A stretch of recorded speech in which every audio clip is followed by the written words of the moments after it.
तर आपण ही दृश्य थेट पाहतोय झी 24 तासवर। राहुल गांधी भिवंडी कोर्टामध्ये दाखल झालेले आहेत। आपण ही थेट दृश्य झी 24 तासवर पाहतोय।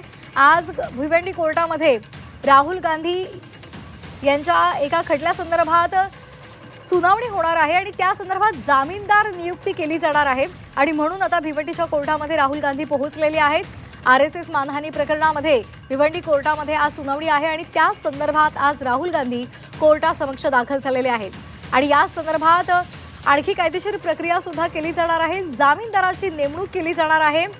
शिवराज पाटील चाकूरकर यांचं निधन झाल्यानंतर आता कोणता नवा जामीनदार नेमला जातो हेही पाहणं महत्त्वाचं ठरणार आहे। या संदर्भात गुप्तता सध्या पाळलेली आहे। तर आता आपण ही महत्त्वाची दृश्य पाहतोय। भिवंडी कोर्टामध्ये राहुल गांधी पोहोचलेले आहेत।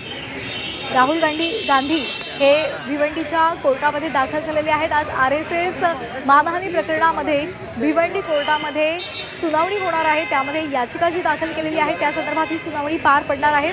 त्यामुळे या सुनावणी दरम्यान काय घडतं हे पाहणं महत्त्वाचं ठरणार आहे। राहुल गांधी यांच्या विरोधात ही कोर्टातली याचिका आणि या संदर्भात जामीनदार सुद्धा नेमलेला आहे।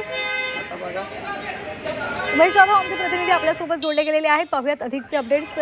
उमेश, आपण पाहतोय राहुल गांधी आता पोहोचलेले आहेत। आरएसएस मानहानी प्रकरणामध्ये कोर्टात जी याचिका दाखल केलेली आहे त्या संदर्भात आज ते कोर्टासमक्ष हजर झालेत।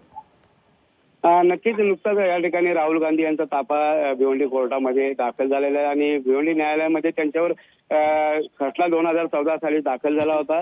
लोकसभेचे ज्यावेळेस लोकसभेच्या सार्वत्रिक निवडणुकीच्या काळामध्ये भिवंडीमध्ये ते सोनावला या ठिकाणी प्रचार सभेसाठी आले असताना आरएसएसच्या वतीने त्यांनी खटला दाखल केलेला आहे। गांधीजींच्या बाबतीत त्यांनी काही आक्षेप या ठिकाणी विधान केले होते। त्यामुळे आरएसएसच्या वतीने या ठिकाणी त्यांच्यावर एक खटला आरएसएसचे पदाधिकारी राजेश कुलटे यांनी दाखल केला होता आणि त्यांना मागील 3 वर्षापासून ते मागील 3 वेळा या ठिकाणी ते आलेले आहेत आणि आतापर्यंत त्यांना या न्यायालयामध्ये 3 वेळा यावं लागले आणि आजही त्यांचे जे काही जामीनदार होते पूर्वीचे शिवराज पाटील यांचं आकस्मिक निधन झाल्यानंतर या ठिकाणी नवीन जामीनदार देण्यास या ठिकाणी न्यायालयाने मागणी केली होती आणि त्या अनुषंगाने या ठिकाणी राहुल गांधींना या ठिकाणी यावं लागलेले आणि नवीन जामीनदार कोण देणार आहेत याची गुप्तता आज न्यायालयाने पाळलेली आणि आज राहुल गांधी नुकताच या न्यायालयात दाखल झालेले आणि थोड्या वेळातच या ठिकाणी न्यायालयाने प्रक्रिया सुरू होणार असल्याची बाब समोर आलेली आणि राहुल गांधी नुकताच न्यायालयात हजर झालेले आहेत।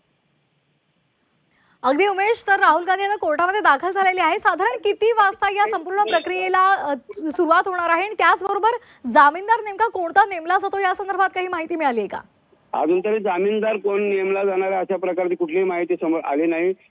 नुकताच आपण राहुल गांधी यांचे वकिलांची आपण यांच्याशी आपण चर्चा केली। त्यांनी सांगितले की अजून तरी तर आम्ही फिक्स केले नाही कोण जामीन देणार आहेत, कुठला जामीनदार या ठिकाणी सादर केला जाईल याची गुप्तता पूर्णतः पाळण्यात आलेली आहे। परंतु ह्या खटल्याला आता 11:30 वाजता या ठिकाणी सुरुवात होणार आहे आणि त्यानंतर हा खटला सुरू 11:30 वाजेपर्यंत हा खटला चालणार असल्याची बाब समोर आलेली आहे।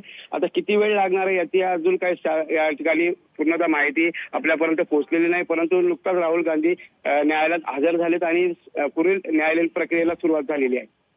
अगदी आणखी एक महत्त्वाचा मुद्दा म्हणजे भिवंडीच्या दौऱ्यावर राहुल गांधी आहेत। आज ते कोर्टामध्ये सुद्धा आता दाखल झालेले आहेत।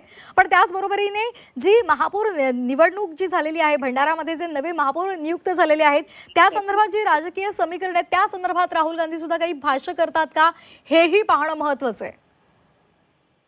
राहुल गांधी आज काँग्रेसचे सर्व कार्यकर्ते या ठिकाणी हजर झालेले आहेत आणि राहुल गांधी कालच महापौर आणि उपमहापौर पदाची निवडणूक पार पडली आणि त्या अनुषंगाने या ठिकाणी काँग्रेसची सत्ता महानगरपालिकेवर प्रस्थापित झाली आणि त्या अनुषंगाने कार्यकर्ते राहुल गांधींना त्या नवनिर्मित जे काही महापौर उपमहापौर यांच्या भेटीगाठीसाठी घेऊन जाणार असल्याची चर्चा सुरू आहे। परंतु अजून आपल्याला शाश्वती मिळत नाही की ती तिकडे जाणार की त्यांना शुभेच्छा देण्यासाठी जाणार की महापालिकेला भेट देणार याच्या अद्याप आपल्यापर्यंत कोणती विश्वसनीय माहिती आलेली नाही। परंतु चर्चा राजकीय वर्तुळात सुरू असल्याचे दिसून येते की राहुल गांधी नवोदित महापौर उपमहापौर यांना भेटणार असल्याचे।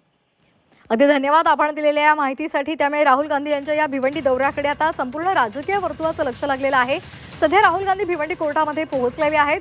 नवा जामीनदार आज नियुक्त केला जाणार आहे। त्यामुळे हा नवा जामीनदार नेमका कोण आहे याची उत्सुकता सर्वांना लागली आहे। पण त्याचबरोबरीनं हे संपूर्ण न्यायालयाचं कामकाज आटोपल्यानंतर राहुल गांधी स्थानिक नेत्यांशी काही भेटीगाठी करतात का, त्यांच्याशी चर्चा करतात का, हेही पाहणं महत्त्वाचं ठरणार आहे. त्याचबरोबर कोणती नवीन रणनीती त्या संदर्भात काही चर्चा होते का, हेही पाहणं महत्त्वाचं ठरणार आहे.